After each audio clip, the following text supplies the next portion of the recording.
Adapun nam tadi pantang dihindari laku parangai dek bindalu sifat cilako di bawahnya. Tak kalau bamuloi inggok menempe di kulit dahan duduk di jong-jongan tiang. Elok labaso batang limau urang bataduh di bawah naik dijamu dibari makan temalam jaga lapis.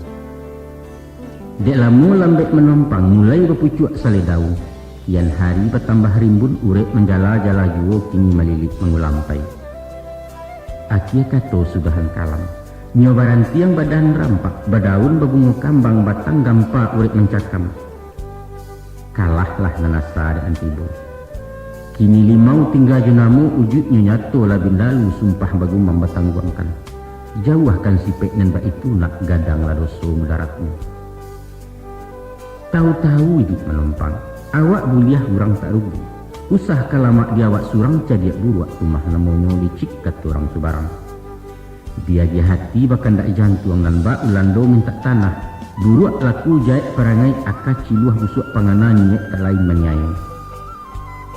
Banasehat para pujangga, jangan ciptakan kebahagiaan di atas penderitaan orang lain. Atau bahasa populer Minangkabau, lama di awak ketujuh di orang. Kok raso di bawah naik, pareso di bawah turun, itulah timbangan orang babudi. Santano budi nalah tupuh nak alam sampai langkah tertumbuak sulit petenggang bakalaka badan di sisi kurang banyak. Dangalah pantun orang dulu. Dek ribut rabah lapadi dicupak datuk tumangguang. Kalau duit ndak babudi juga tagak kumaricang guang. Babelok babilin-bilin dicapu padi ketabi, dek elok orang tak ingin dek basuh orang langgari. Ketumbuh bendok samang, tenggang ngamanah ke binaso, pitaruh di paliaro martabat di jindong tinggi caliakan basuh budi bayi.